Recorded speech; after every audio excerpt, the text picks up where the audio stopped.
Hello बच्चों, welcome to our YouTube channel. तो आज हम करेंगे स्टैंडर्ड 10th मैथ्स 1 अलजेब्रा का चैप्टर नंबर 3 जिसका नाम है एपी। हम कर रहे थे इसका प्रॉब्लम सेट 3 जिसके मैंने 2 लेक्चर्स अपलोड कर दिए हैं। आज इसका लेक्चर नंबर 3 है। पहले लेक्चर में मैंने आपको मल्टीपल चॉइस क्वेश्चन वाला क्वेश्चन 1 जिसमें 10 क्वेश्चन है वो सारे कराए थे। लेक्चर 2 में मैंने आपको 2, 3, 4, 5 ये 4 क्वेश्चन कराए थे और बोला था 6th क्वेश्चन ट्राई करना देख के। आज 6th में आपको खुद से कराऊंगा, लेकिन जिन बच्चों ने खुद से किया है वो देख सकते हैं कि उन्होंने जो किया वो राइट है कि नहीं है। ठीक है, अगर आपने इसके पहले के वीडियोस नहीं देखे हैं तो मैं रिक्वेस्ट करता हूं कि देख लो, नहीं तो आपको ये चैप्टर डिफिकल्ट लगेगा, जो ये है नहीं। बहुत ही इजी एंड स्कोरिंग चैप्टर है। बेसिक्स इसके अच्छे कर लो, ये चैप्टर में आप मिस्टेक्स नहीं करोगे कंपेयर टू अदर चैप्टर्स। यहाँ पे राइट साइड में ऊपर एक लिंक आएगा जिसमें लाइन वाइज आपको इसके पहले के वीडियोस मिल जाएंगे। आप आराम से जाके वहां पे देख सकते हैं। चलो शुरू करते हैं। 6th क्वेश्चन में दिया है, if sum of 3rd and 8th terms of an AP is 7। 3rd and 8th terms मतलब एक कंडीशन क्लियरली दी हुई है कि 3rd और 8th टर्म का सम करेंगे तो 7 आएगा। ठीक है, तो 3rd और 8th टर्म का सम किया तो 7 आया। And sum of 7th and 14th terms is -3। Similarly ऐसे ही दिया हुआ है, 7 और 14th टर्म का सम आएगा -3। Then find the 10th term. मतलब आपको T10 निकालने बोल रहे हैं। वो क्या निकालने बोल रहे हैं? T10। आपको पता है T10 निकालना मतलब T10 का इक्वेशन क्या आएगा? a plus 10 minus 1 into D. अगर मैं इसको सिंप्लीफाई करूंगा तो होगा a प्लस 10 माइनस 1 क्या होगा? 9d। तो T10 की वैल्यू निकालने के लिए आपको a और d की वैल्यू चाहिए। ठीक है, बिकॉज a प्लस 9d में आप सब्स्टिट्यूट करेंगे और जब ये इक्वेशन को फॉर्म करेंगे तो a और d में एक इक्वेशन आएगा। जब ये इक्वेशन को फॉर्म करेंगे तो a और d में एक और इक्वेशन आएगा। 2 इक्वेशन और 2 अननोन, तो दोनों को सॉल्व करके आपको a भी मिल जाएगा और d भी मिल जाएगा, जो आप यहाँ पे सब्स्टिट्यूट कर दोगे और आपको इसका आंसर मिल जाएगा। इसलिए मैंने लास्ट लेक्चर में ये क्वेश्चन आपको होमवर्क दिया था कि आप ये आसानी से कर सकते हो। ठीक है, क्वेश्चन रीड करोगे तो समझ में आ जाता है कि एग्जैक्टली क्वेश्चन में करना क्या है। ठीक है, ये T10 का फॉर्मूला वही है, Tn equal to a plus n minus 1d। n के जगह पे 10 था तो इधर 10 डाल दिया, 10 माइनस 1 को नेक्स्ट स्टेप में 9 लिख दिया। ओके, अभी भी आप वीडियो पॉज करके खुद से ट्राई करो। आया खुद से तो आपका कॉन्फिडेंस बढ़ेगा, नहीं आया तो कोई टेंशन नहीं है यार, वापस प्रैक्टिस करके वापस सही कर लेंगे। कॉन्फिडेंस तो अपने अंदर की चीज है ना, बाहर से थोड़ी ना कोई देता है। चलो शुरू करो, वीडियो पॉज करो। तो ये क्वेश्चन मैं आपको सोल्यूशन बता रहा हूं सीधा, बिकॉज ऐसा एक और क्वेश्चन हमने पहले कर लिया है। Let A be the first term and D be the common difference, क्योंकि हम ए और डी यूज करने वाले हैं। 10th टर्म क्या आएगा? a plus 9d। ए और डी क्या है पता करना पड़ेगा, एक्सप्लेन करना पड़ेगा कि क्या है। ठीक है, let D be the common difference of the AP according to the given condition क्या है? T3 plus T8 is 7। T3 plus T8 is 7 and T7 plus T14 is -3। T7 plus T14 is -3। अब ये condition को simplify कर दो। T3 plus T8 7 मतलब T3 के जगह पे T3 डाल दो। T3 का फॉर्मूला क्या आएगा? a plus 3 minus 1 into D, है ना। फॉर्मूला क्या होता है? a plus n minus 1 into D. N के जगह पे 3 है। वैसे ही T8 का फॉर्मूला क्या आएगा? a plus 8 minus 1 into D. तो T8 के जगह पे वो लिख दिया, इक्वल टू 7 वैसे का वैसा रख दिया। a प्लस 3 माइनस 1 क्या हो जाएगा? 2, तो 2d। और यहाँ पे आएगा a प्लस 8 माइनस 1 क्या हो जाएगा? 7, तो लिख देंगे a प्लस 7d। अभी a प्लस a हो जाएगा 2a, इसलिए 2a, और 2d प्लस 7d हो जाएगा 9d इक्वल टू 7। ये हो गया अपना इक्वेशन 1। सिमिलरली सेकंड कंडीशन यहाँ पे लिखी। बताओ मुझे T7 क्या आएगा? कमेंट्स में लिखो अभी के अभी जाके। T7 will be equal to, देखो T14 क्या आएगा? a प्लस 14 माइनस 1 मतलब 13d। वैसे ही T7 क्या आएगा बताओ मुझे जल्दी से। देखो a plus 7 minus 1 into D, ये मैंने आपको ऑलरेडी बता दिया, इक्वल टू -3। 7 माइनस 1 क्या होता है? 6, तो a plus 6d plus a plus 13d equal to -3। Simplify करो, a प्लस a हो जाएगा 2a, 6 प्लस 13 हो जाएगा 19, साथ में d है तो d आएगा इक्वल टू -3। मिल गया सेकंड इक्वेशन। अब फर्स्ट और सेकंड सॉल्व करके आपको a और d की वैल्यू निकालनी है। देखो यहाँ पे 2a है, यहाँ पे भी 2 है, तो अगर मैं ये वाला इक्वेशन जो 1 है वो 2 में से सब्ट्रैक्ट कर लूंगा तो 2a कट हो जाएगा और मुझे d की वैल्यू मिल जाएगी। तो लिख दो सब्ट्रैक्टिंग इक्वेशन 1 फ्रॉम 2। 1 फ्रॉम 2 कर रहे हैं इसलिए 2 पहले लिखेंगे। ठीक है, फ्रॉम 2 हो रहा है ना, उसके बाद यहाँ पे नीचे इक्वेशन 1 लिख देंगे। सब्ट्रैक्टिंग है इसलिए minus minus minus, sign change होएगा सबका। सब लोग प्लस से, देखो इधर प्लस प्लस प्लस, तीनों को माइनस कर दिया। 2a माइनस 2 इज 0, 19 माइनस 9 आपको आ जाएगा 10, -3 -7 आपको दे देगा -10। ठीक है, अब d की वैल्यू क्या आएगी, d will be equal to ये वाला 10 इधर फेंक देंगे, यहाँ पे मल्टीप्लाई हो रहा है, वहां जाके डिवाइड होगा, तो -10/10 which is equal to -1। d की वैल्यू जैसे ही -1 आई उसको हम लोग ने सब्स्टिट्यूट किया इक्वेशन 1 में। तो देखो इक्वेशन 1 अपना ये था, तो यहाँ पे d के जगह पे डाल देंगे -1। ठीक है, तो क्या आएगा 2a + 9 into -1 equal to 7। 2a + 9 into -1 equal to 7। Simplify करो, प्लस इंटू माइनस आपको देगा माइनस, फिर 9 इंटू 1 आपको देगा 9 इक्वल टू 7, ऐसे ही 2a भी ऐसे ही। फिर 2a इक्वल टू ये -9 उधर जाएगा तो +9 बन जाएगा। देखो यहाँ पे 7 + 9, 7 + 9 होता है 16। तो आपको 2a की वैल्यू आई 16, तो a की वैल्यू क्या आएगी, 2 यहाँ पे मल्टीप्लाई हो रहा है, वहां जाके डिवाइड होगा, तो a will be equal to 16/2। Cut करेंगे, 2 1 जार 2 8 जार, तो आपको आंसर हो जाएगा 8। a मिल गया और d मिल गया। अगर दोनों मिल गया तो आप इजीली क्या निकाल सकते हो, क्या पूछा है उसने पूछा है फाइंड द 10th टर्म। कोई भी टर्म पूछ ले ना, वो 100th टर्म पूछ ले, 500th पूछ ले, 623rd टर्म पूछ ले, आप कोई भी निकाल सकते हो। क्यों? बिकॉज आपके पास गुरु मंत्र है। गुरु मंत्र क्या है, अगर 623rd टर्म पूछा तो हमको पता है क्या आने वाला है, a + 623 - 1 622 इंटू d। आपके पास a भी है d भी है, सब्स्टिट्यूट करो, आंसर आ जाएगा। पर यहां तो उसने 10th वाला पूछा है, तो हम 10th टर्म निकालेंगे। क्या लिखेंगे, हमको पता है tn = a + n - 1 × d। सबका सब्स्टिट्यूट करेंगे, n के जगह पे 10, तो ये n के जगह पे आ जाएगा 10, a की वैल्यू 8 निकाली और d की वैल्यू -1। ठीक है, ये 8 ऐसे रहेगा, 10 - 1 हो जाएगा 9, और ये -1 ऐसे ही। फिर नेक्स्ट स्टेप में plus into minus, minus 9 into 1 9, 8 ऐसे ही रहा, 8 - 9, छोटू नंबर माइनस बड़ा नंबर, आंसर नेगेटिव आने वाला है। 8 - 9 क्या आ जाएगा, -1। 10th term of the AP is -1। आया समझ में? सिर्फ A और D निकाला, काम हो गया। SN भी पूछ लेता कोई भी टर्म्स का तो हम निकाल पाते, बिकॉज SN के इक्वेशन में भी वही होता है, A और D ही होता है। ठीक है, तो एक बार वीडियो पॉज करके ये पूरा कॉपी कर लो अच्छे से, पार्ट बाय पार्ट करना। देखो फर्स्ट पार्ट ये है, अच्छे से देख लो। डन। नेक्स्ट पार्ट ये है, हो गया कॉपी। और ये फाइनल पार्ट, फाइनल आंसर के साथ लिखना उसको। आगे बढ़ते हैं। 7th क्वेश्चन में दिया है, in an AP the first term is -5। Okay, first term क्या दिया है, फर्स्ट टर्म ऐसे शॉर्ट फॉर्म में लिख रहा हूं बिकॉज रफ है, -5, and last term is 45। Last term है 45। If sum of all numbers in the AP, sum of all numbers in the AP को क्या बोलते हैं, SN, इज 120। SN की वैल्यू दी है 120। Then how many terms are there, how many terms are there मतलब क्या पूछा है उसने, n नंबर ऑफ टर्म्स पूछे हैं। What is the common difference, मतलब उसने d भी पूछा है। ओके, अच्छे से देख लो, SN दिया हुआ है, फर्स्ट टर्म दिया हुआ है, लास्ट टर्म दिया हुआ है, n पूछा और d पूछा है। स्टेप वाइज जाते हैं, पहले n फाइंड करते हैं। SN के हमारे पास दो फॉर्मूले हैं, SN = n/2 × 2a + n - 1d, और SN = n/2 × first term plus last term. First term plus last term दिया हुआ है, तो why not use that formula. तो मैं बोलूंगा SN = n/2 × first term plus last term. n हमको नहीं पता, पर SN पता है। SN कितना है, 120, तो मैं लिखूंगा 120 = n/2 × फर्स्ट टर्म क्या है, -5, लास्ट टर्म है 45। फिर ये 2 को इधर फेंक दो, 2 × 120 हो जाएगा इक्वल टू n, यहाँ पे -5 + 45 आ जाएगा 40। करेक्ट, 120 × 2 हो जाएगा 240, या फिर 240 भी क्यों लिख रहे हो, रहने दो ऐसे ही। ये 40 यहाँ पे मल्टीप्लाई हो रहा है, इसको यहाँ लेके जाएंगे, डिवाइड होगा, बिकॉज n है ना, n मल्टीप्लाई हो रहा है यहाँ पे, हमको n की वैल्यू चाहिए। 120 × 2/40 इक्वल टू n।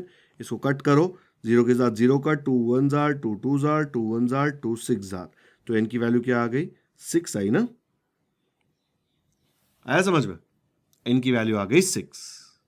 इजी था ये, n 6 मिल गया। अभी आप क्या कर सकते हो, आपको निकालना है कॉमन डिफरेंस। कॉमन डिफरेंस निकालने के लिए आपको क्या करना पड़ेगा, कॉमन डिफरेंस का कोई फॉर्मूला चाहिए। आपके पास देखो t बहुत सारे हैं ना, फर्स्ट टर्म है, लास्ट टर्म है। अगर मैं ये वाले केस में, लास्ट टर्म क्या हो जाएगा अभी केस में, टोटल टर्म्स कितने हैं, 6, तो अगर मैं टी एन का फॉर्मूला लिखूं, T N equal to A plus N minus one into D.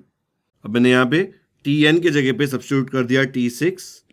ए मतलब फर्स्ट टर्म क्या है अपना -5, तो ए के जगह पे -5 प्लस एन के जगह पे देखो हमने क्या डाला 6, तो आ जाएगा 6 माइनस 1।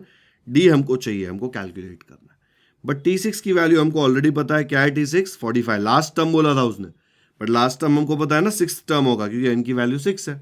तो हमने लिख दिया लास्ट टर्म के जगह पे T6 और T6 के जगह पे लिख दिया 45 इक्वल टू -5। 6 माइनस 1 हो जाएगा 5 और डी के साथ डी। -5 को इधर लेके जाओ, 45 plus 5 equal to 5D। 45 plus 5 हो जाएगा 50 इक्वल टू 5D। डी क्या आ जाएगा? ये 5 यहाँ पे मल्टीप्लाई हो रहा है, वहाँ जाके डिवाइड होगा। 5 1 जार 5 10 जार, मुझे मिल गया D इक्वल टू 10। खत्म। दो ही चीज पूछी थी उसने, n equal to 6 D equal to 10। Solve कर दिया। ये रफ है इसलिए मैंने ऐसे सॉल्व किया, फिर मैं आपको बताऊंगा, बट लॉजिक समझा आपको? पक्का? चलो देखते हैं इसको फेयर में कैसे करेंगे। इतना छोटू सा सोल्यूशन है फेयर में, ठीक है? देख लो एक बार। Let the first term be a and D be the common difference of the AP. अगर फर्स्ट टर्म ए मतलब ए इक्वल टू T1 दिया हुआ है, देखो first term is -5, first term को ए बोलते हैं ना, एंड Tn कितना है जो लास्ट टर्म 45, Sn है 120। हमको पता है S ऑफ n क्या होता है, n/2 into T1 plus Tn। Value substitute करके हमने n का वैल्यू निकाल लिया 6, अभी मैंने आपको बताया था। फिर Tn का फॉर्मूला यूज करके n के जगह पे हमने 6 सब्स्टिट्यूट किया और d की वैल्यू निकालने के लिए a की वैल्यू भी सब्स्टिट्यूट कर दी, तो आया d 10। तो मिल गया फाइनल आंसर। 6 टर्म्स है और d की वैल्यू आई 10। वीडियो पॉज करो और फटाफट से कॉपी करो ये फर्स्ट पार्ट। कर लिया कॉपी? नेक्स्ट पार्ट भी देख लो। डन। अभी ये 7th क्वेश्चन में एक इशू आ सकता है। कुछ बच्चे बोलेंगे सर हमको Sn का ये फॉर्मूला क्लिक नहीं हुआ, तो क्या करेंगे? Yes, there is a chance कि आपको क्लिक नहीं हुआ और आप Sn का जो नॉर्मल फॉर्मूला है n/2 into 2a plus n minus 1 into D, ये फॉर्मूला यूज करें तो थोड़ा सा अलग हो जाएगा। डिफिकल्ट होगा क्या? नहीं, थोड़ा सा अलग होगा, थोड़ा लंबा होगा। तो वो मैं डायरेक्टली आपको फेयर में सॉल्व करके बता रहा हूं कि कैसे करेंगे। यहां देखो ये फर्स्ट पार्ट सेम है। Let A be the first term, d be the common difference. A और T1 -5 है, Tn अपना 45 है, Sn अपना 120 है, सब कुछ सेम। बट ये केस में आप पहले Sn का फॉर्मूला नहीं लगा पाएंगे। क्यों? बिकॉज Sn के फॉर्मूले में ना आपको n पता है, ना आपको a पता है, ना आपको d पता है। 3 अननोन हो जाएंगे आपके लिए, ठीक है? थोड़ा डिफिकल्ट हो जाएगा। एक्चुअली आपको Sn पता है बट n तो नहीं पता ना, तो आप क्या करेंगे? पहले आप Tn का फॉर्मूला लगाएंगे। Let Tn since Tn is equal to a plus n minus 1 into D, और यहाँ पे हम लोग Tn की वैल्यू क्या यूज करेंगे? 45, ठीक है? तो Tn की जगह पे 45 सब्स्टिट्यूट किया, a की जगह -5 किया because a is the first term, n minus 1d को ऐसे ही रहने दिया। ये -5 को उधर भेजा तो होगा 45 प्लस 5, n माइनस 1d की वैल्यू क्या आ गई? n माइनस 1 इंटू डी की वैल्यू आ गई 45 प्लस 5 विच इज 50। ये मैंने इधर ही क्यों छोड़ा? बिकॉज Sn के फॉर्मूले में मुझे n माइनस 1d ही चाहिए, तो सीधा मैं n माइनस 1 इंटू डी के जगह पे 50 लिख सकता हूं, ठीक है? तो Sn का जो पुराना फॉर्मूला है वो लिखा मैंने, और Sn की वैल्यू मुझे पता है 120 है, तो Sn की जगह पे 120 डाल दिया। n मुझे नहीं पता, 2a में मुझे a पता है कि -5 है a फर्स्ट टर्म, और n माइनस 1d पूरा क्या है? 50। ये मुझे अभी पता चला है फ्रॉम इक्वेशन 1। लिख देना है यहाँ पे। ये 2 को उधर भेज दिया, मल्टीप्लाई होगा 120 इंटू 2 हो जाएगा 240, n अकेला बचेगा, 2 इंटू -5 होगा -10 प्लस 50 ऐसे का ऐसा, -10 प्लस 50 आ जाएगा 40।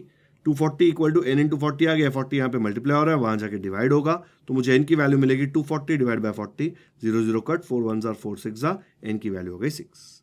ये n की वैल्यू 6 यहाँ पे सब्स्टिट्यूट करो, 6 माइनस 1d आपको आ गया 5d 50, तो d कितना आ जाएगा? 50/5 विच इज 10। तो आपको सब्स्टिट्यूट करके d की वैल्यू भी मिल गई 10, तो आपको n6 मिल गया, d10 मिल गया। यही इसका फाइनल आंसर है। वही पूछा था 6 टर्म्स इन द एपी, कितने टर्म्स है? n नंबर ऑफ टर्म्स होते हैं, एंड कॉमन डिफरेंस क्या है? 10, वो हमने कैलकुलेट किया। वीडियो पॉज करो, और मुझे तो लगता है ये भी आपको कॉपी करना चाहिए। आप सोचेंगे नहीं नहीं क्लिक होगा, एग्जाम के टाइम आप प्रेशर में होते हो। चलो पार्ट बाय पार्ट कॉपी कर लो, वीडियो पॉज करूंगा मैं। चलो करो कॉपी। डन।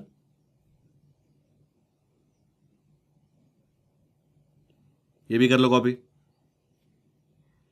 बच्चों मेरे पास भी ऑप्शन है कि मैं एक ही मेथड बता के फटाफट से भगा दूं। मैं हर एक जगह ज्यादा मेथड्स इसलिए बताता हूं बिकॉज आपको वहां पे क्या क्लिक होगा कोई गारंटी नहीं है, सब कुछ रट्टा मार के नहीं जा सकते आप, ठीक है। ये इसका पूरा सोल्यूशन है। तो 7th क्वेश्चन मैंने आपको 2 मेथड से बताया, दोनों मेथड काफी सिंपल है। आगे बढ़ते हैं। क्वेश्चन नंबर 8 में दिया है sum of 1 to n natural numbers is 36, then find the value of n। ये जो ऐसे छोटे क्वेश्चंस होते हैं ना, ये हमेशा पहली बार रीड करोगे तो बहुत डिफिकल्ट लगते हैं, लेकिन स्टेप बाय स्टेप आप क्वेश्चन को ब्रेक कर देंगे ना तो इतना डिफिकल्ट नहीं होता। तो पहले तो 1 to n नेचुरल नंबर्स क्या होगा? 1 to n नेचुरल नंबर्स क्या आएंगे? 1, 2, 3, 4, ऐसे कर करके कहां तक जाएंगे हम? n तक जाएंगे। यही है ना 1 to n natural numbers. n कहां पे हमको नहीं पता, वही तो निकालना है, find the value of n। Okay, ये सम, ये जितने भी नंबर्स हैं यहां पे, कितने हैं नहीं पता, उनका सम दिया हुआ है 36, ठीक है। अभी आप अच्छे से इसको देखो तो आपको दिखेगा कि एक एपी है। कोई भी सक्सेसिव टर्म्स देख लो, 2 - 1 1, 3 - 2 1, 4 - 3 1, 5 - 4 1, इसके आगे 6 आएगा, 6 - 5 1, ऐसे कर करके ही आएगा। जो बहुत स्मार्ट बच्चे हैं और अगर आपको ये ऐसा क्वेश्चन मल्टीपल चॉइस क्वेश्चन में आया तो वो तो ओरली भी कर लेंगे, है ना। अगर मैं इसको ओरली करने जाऊं तो 1 + 2 3, 3 + 3 6, 6 + 4 10, 10 + 5 15, इसके आगे 6 आएगा, 15 + 6 21, इसके आगे और 7 आएगा, 21 + 7 28, इसके आगे 8 आएगा, 28 + 8 आ जाएगा 36। तो कितने टर्म्स हुए? 1 2 3 4 5 6 7 8, टोटल 8 टर्म्स हुए। 8 टर्म्स अगर मैं लूंगा ऐसी वाली सीरीज में तो आंसर 36 आता है। बट बिकॉज ये बहुत छोटा है, आप ऐसा चीटिंग करके भी आंसर निकाल सकते हो। ये ट्रिक है ना, ये ट्रिक कर सकते हो, बट यहां पे तो आपको पूरा लिखना है। बट आपको समझ में आया कितना इजी क्वेश्चन है? ओके, चीटिंग नहीं बोलेंगे उसको, ट्रिक बोलेंगे, ठीक है। अब नेचुरल नंबर्स आपको पता है। अब ये एक एपी है, ठीक है। कैसी एपी? ऐसी एपी जिसका फर्स्ट टर्म हमको पता है कि 1 है, उसका कॉमन डिफरेंस भी 1 है, 2 - 1 1, और हमको Sn दिया हुआ है, n टर्म्स का सम दिया हुआ है 36। अब आपके पास a है, d है और Sn है। Sn का फॉर्मूला लगाएंगे तो Sn का फॉर्मूला है n/2 × 2a + n - 1 × d। करो सब्स्टिट्यूट, Sn के जगह पे आ जाएगा जो भी Sn का वैल्यू है, a के जगह पे a का वैल्यू, d के जगह पे d का वैल्यू। तो Sn के जगह मैंने डाल दिया 36, a के जगह पे डाल दूंगा 1 और d के जगह पे भी डाल दूंगा 1। नेक्स्ट स्टेप में देखो, ये सब कुछ हम देखेंगे ना तो बहुत कम चेंज हो रहे हैं। 36 इधर, ये 2 इधर जाके उसको मल्टीप्लाई हो जाएगा, फिर ये n इधर ही रहेगा। ओके, ब्रैकेट में हम लोग देखेंगे कि क्या चेंज हो रहा है। ये 2 1s are तो 2 आ जाएगा, प्लस n - 1 × 1, कोई भी नंबर को 1 से मल्टीप्लाई करो तो सेम आंसर आता है, तो प्लस भी ऐसे का ऐसा आएगा और n - 1 भी ऐसे का ऐसा आएगा, ठीक है। नेक्स्ट स्टेप में 36 2s are हो जाएगा 72 इक्वल टू n इंटू, ये n तो ऐसे ही रहा, बट यहां पे देखो 2 - 1 क्या आ जाएगा? 1 + 1 ना, और ये प्लस n ऑलरेडी था तो यहां पे n + 1 बचेगा, करेक्ट। यार उसको 1 + n बोलो या n + 1 बोलो, सेम है। 2 - 1 आ जाएगा 1 + n, उसको n + 1 भी मैं लिख सकता हूं। ओके, नेक्स्ट स्टेप में मैं इसको सिंप्लीफाई करूंगा। 72 ऐसे रहेगा, n × n हो जाएगा n² प्लस n × 1 हो जाएगा n। 1 मत लिख देना n × 1, n × 1 आएगा n। कोई भी नंबर को 1 से मल्टीप्लाई करो तो नंबर खुद आता है, 1 नहीं आता आंसर। अब ये 72 को ऐसे लेके जा सकते हैं, तो यहाँ पे प्लस है, वहां जाके माइनस हो जाएगा, तो मुझे मिलेगा n² + n - 72, यहाँ पे क्या बचेगा? 0। तो मैं नेक्स्ट स्टेप में लिख दूंगा n² + n - 72 = 0। अब ये बन गया एक क्वाड्रेटिक इक्वेशन। ऐसे क्वेश्चन हमने 50 सॉल्व किए थे। कौन से चैप्टर में? लिखो कमेंट्स में कब किए थे। अब इसमें प्रोडक्ट क्या है अपना? प्रोडक्ट है -72, क्योंकि यहां पे 1 है, 1 × -72 विल गिव यू -72। आपको तो ऐसे नंबर ढूंढने हैं जिनको मल्टीप्लाई करेंगे तो -72 आएगा, और ऐड सब्ट्रैक्ट करेंगे तो यहाँ पे जो 1 है वो आएगा। तो 72 तो हमको पता है 9 8s आना चाहिए, ठीक है। 9 को कौन सी साइन मिलेगी? यहाँ पे जो साइन है वो, तो प्लस, फिर 8 को कौन सी साइन मिलेगी? Plus into minus minus. देखो +9 - 8 करूंगा तो 1 आएगा answer, which is right. And +9 × -8 multiply करूंगा, plus into minus minus, 9 8s are 72, मतलब ये सही फैक्टर्स है। तो यहाँ पे मैंने +9 और -8 लिख, तो यहाँ पे ये +9 और -8 आ गया। साथ में n आएगा बिकॉज ये वाला टर्म हमने ब्रेक किया था ना। अब नेक्स्ट स्टेप में क्या करेंगे, नेक्स्ट स्टेप में हम लोग ये दोनों में n कॉमन ले लेंगे, इधर से n कॉमन लिया तो बचा n प्लस, और इधर से n कॉमन लिया तो बचा 9, तो यहाँ पे आ जाएगा n प्लस 9, और यहां से हम कॉमन लेंगे -8 को, तो अगर -8 को कॉमन लिया तो अंदर क्या बचेगा, यहाँ पे बचेगा n, और माइनस कॉमन था ना, तो माइनस माइनस प्लस बनाने के लिए ऐसा करना पड़ेगा, तो ही आगे जाके माइनस प्लस माइनस होगा ना, और अंदर क्या आएगा 8 9 72, तो आपको मिलेगा n plus 9 equal to 0, same to same. दोनों जगह n प्लस 9 है, तो नेक्स्ट स्टेप में हम लोग n प्लस 9 कॉमन ले लेंगे और अंदर बचेगा n माइनस 8। ठीक है, ये n प्लस 9 कॉमन ले लिया और अंदर बचा यहाँ पे n और यहाँ बचा -8 इक्वल टू 0। दो नंबर का प्रोडक्ट कब जीरो होता है, या तो ये जीरो या तो ये जीरो, तो हम लोग नेक्स्ट स्टेप में लिख देंगे n प्लस 9 0 या n माइनस 8 0। जब n प्लस 9 0 तो n उधर जाके देखो 9 क्या बन जाएगा -9, n माइनस 8 0 तो -8 वहां जाके बन जाएगा 8, तो मुझे n की दो वैल्यूज मिल गई -9 या 8। n क्या है, n is the number of terms, natural number है ना n, नंबर ऑफ टर्म्स भी और एक नेचुरल नंबर भी है। नेचुरल नंबर कभी नेगेटिव हो सकता है क्या, नहीं हो सकता, तो यहां पे आप लिख देंगे n के not be negative because it's a natural number, तो ये आंसर पॉसिबल नहीं है, तो n का वैल्यू है 8, तो फाइनल आंसर लिख देंगे हम लोग n इक्वल टू 8। आया समझ में, ये मैंने बताया आपको ट्रिक से इधर ही बता दिया था एक लाइन में, इजी था ना वो काफी, बट वो नहीं चलेगा, ये सब करके बताना पड़ेगा। वीडियो पॉज करो और फटाफट से कॉपी करो। नहीं दिख रहा क्या, चलो जूम करके बता रहा हूं, देख लो ये डन। सेकेंड पार्ट हो गया कॉपी, यह है पूरा सोल्यूशन। करना है कॉपी अभी के अभी, सोचो मत, फ्रेंड से मत पूछो उसने कॉपी किया कि नहीं, आपको करना है। चलो आगे बढ़ते हैं। 9th क्वेश्चन में दिया है divide 207 in 3 parts such that all parts are in AP, जो पार्ट्स आए वो भी एपी में है, ठीक है, and product of 2 smaller parts will be 4623, जो उसमें से दो छोटू पार्ट्स है उनका प्रोडक्ट किया तो 4623 आ जाएगा। अब अगर आप फर्स्ट टर्म ए और कॉमन डिफरेंस डी लेंगे तो क्या होगा, आपको फर्स्ट टर्म मिलेगा ए, सेकेंड टर्म मिलेगा ए प्लस डी, और थर्ड टर्म मिलेगा ए प्लस 2d। ठीक है, ये करेंगे ना तो इसमें दिक्कत क्या है कि आपके पास यहां पे दो वेरिएबल है ए और डी, जबकि आप कंडीशंस देखने जाओगे ना जो लीनियर इक्वेशंस वाली, वो आपके पास एक ही है। इसीलिए जब भी ऐसा क्वेश्चन आए 3 पार्ट्स वाला या 4 पार्ट्स वाला, मैं आपको ट्रिक देता हूं कि एपी को कैसे सॉल्व करते हैं। आप वो 3 पार्ट्स में लेंगे, एक टर्म ले लेंगे आप ए, और उसके पहले वाले टर्म को आप बोलेंगे ए माइनस डी, और बाद वाले टर्म को बोलेंगे ए प्लस डी। ये एक एपी है, देखो ना, इसको इससे माइनस करो, देखो ए माइनस डी, तो आ जाएगा ए माइनस माइनस प्लस ए कैंसिल, कॉमन डिफरेंस आ गया डी आंसर। इसमें से ये माइनस करो ए प्लस डी माइनस ए कट, आंसर आ गया डी। तो ये एक एपी है, और ये एपी का एडवांटेज क्या है मैं आपको बताता हूं। चलो ये इरेज कर रहा हूं। ये एपी का एडवांटेज है कि अगर आपको कंडीशन दिया कि तीनों का सम कुछ तो है, यहां पे देखो ये तीनों का सम क्या है, ये तीनों टुकड़े मैं 207 से बना रहा हूं ना, 207 में से ही ले लेके मैंने बनाया, तो ये टोटल तीनों का करूंगा तो 207 आना चाहिए। तो जब भी मैं तीनों का टोटल करूंगा ना, ए माइनस डी प्लस ए प्लस डी, ये एक ही इक्वेशन में minus D plus D cancel हो जाएगा, आपको सीधा ए प्लस ए आ जाएगा 3। तो ये वाले केस में सम पता था 207, और ये minus D plus D cancel हुआ, मुझे मिला 3a इक्वल टू 207। ए क्या मिलेगा 207 divide by 3 which is 3 1s are 3 6 18 3 9s are 27 16 9। सीधा एक ही इक्वेशन में आपको ए का वैल्यू मिल गया। आया समझ में। तो जब भी 3 पार्ट्स इन एपी बोला तो आप ऐसा लेंगे a minus d a plus d. मैं कैसे याद रखता हूं कि पहले ए रखो, उसके आगे वाला टर्म ए माइनस डी, उसके बाद वाला टर्म ए प्लस डी, इसमें से डी माइनस किया उसके आगे वाले टर्म में, और नेक्स्ट वाले टर्म में प्लस डी किया।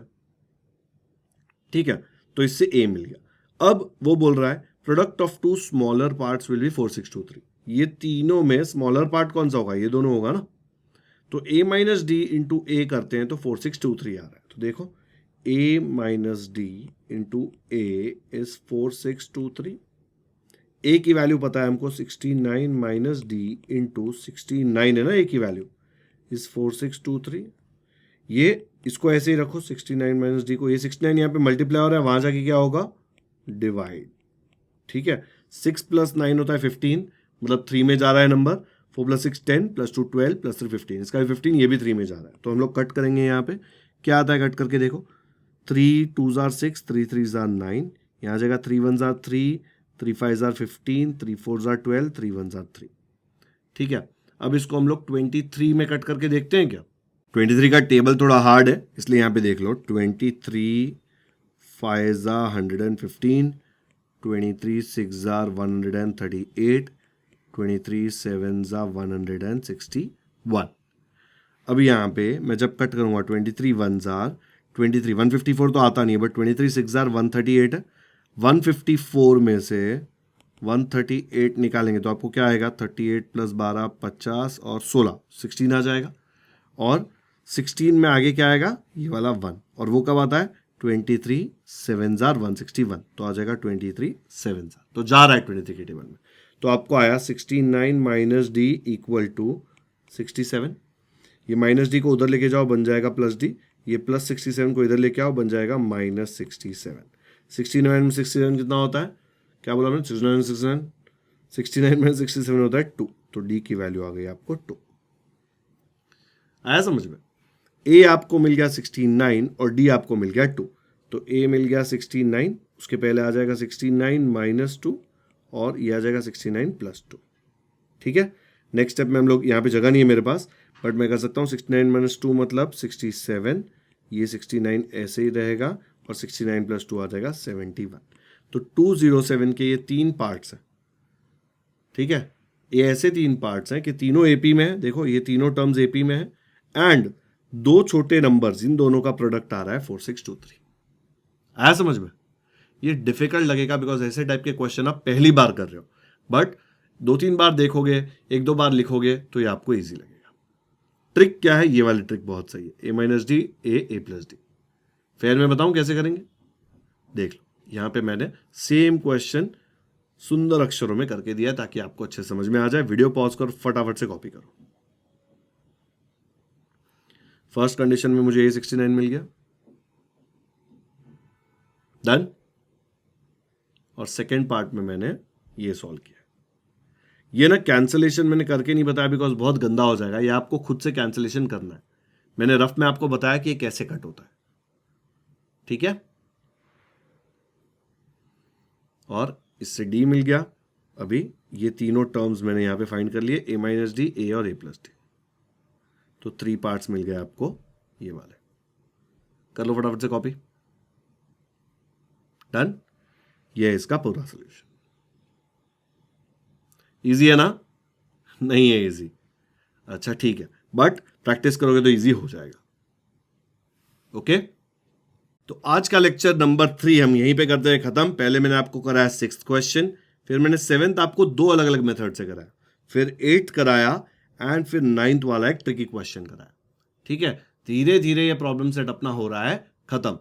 बहुत कम प्रॉब्लम्स बचे हैं, लेकिन मैं इसको इतने छोटे छोटे लेक्चर्स में इसलिए ब्रेक कर रहा हूं ताकि आप ओवरवेल्म ना हो जाए। बहुत सारा एक साथ करा लिया ना, आपको लगेगा एपी बहुत डिफिकल्ट है। इसलिए मैं जैसे वीडियोस करा रहा हूं वैसे ही करते जाओ ताकि आपके कॉन्सेप्ट भी क्लियर हो जाए और आपको डिफिकल्ट भी ना लगे। ठीक है, तो आज का लेक्चर यहीं पे करते हैं खत्म। अगर लेक्चर पसंद आया तो लाइक जरूर करें, लिंक अपने दोस्तों के साथ व्हाट्सएप टेलीग्राम सब जगह शेयर कर दे, क्लास में भी उनको बता दे कि अगर आपको कोई भी टॉपिक नहीं समझ आ रहा तो आप योगेश सर्स बैक बेंचर्स की चैनल पे जाके वो टॉपिक आराम से समझ सकते हो। प्लेलिस्ट भी दी हुई है, वहां पे लाइन वाइज आपको सारे लेक्चर्स मिल जाएंगे, हर एक क्वेश्चन आपको डिटेल में समझाया जाएगा। ठीक है, मैंने नीचे डिस्क्रिप्शन में टेलीग्राम ग्रुप की लिंक डाली है, व्हाट्सएप चैनल की लिंक डाली है, वो भी आप आपके फ्रेंड्स के साथ शेयर कर सकते हो और आप भी ज्वाइन कर सकते हो। अगर आपने ऑलरेडी सब्सक्राइब कर दिया है तो थैंक यू, नहीं किया है तो क्यों वेट कर रहे हो, नीचे सब्सक्राइब का बटन है उस पर क्लिक कीजिए। इतने डिटेल में आपको कोई भी नहीं सिखाने वाला। अगर आप सब्सक्राइब कर लेंगे तो आपको नोटिफिकेशंस आ जाएंगे कि मैं कौन सा वीडियो कब अपलोड कर रहा हूं, और व्हाट्सएप और टेलीग्राम पे तो आपको अपडेट्स मिलते ही रहेंगे। ठीक है, कमेंट्स में मुझे जरूर बताएं कि आपको ये वीडियो कैसा लगा। Thank you so much for watching this video.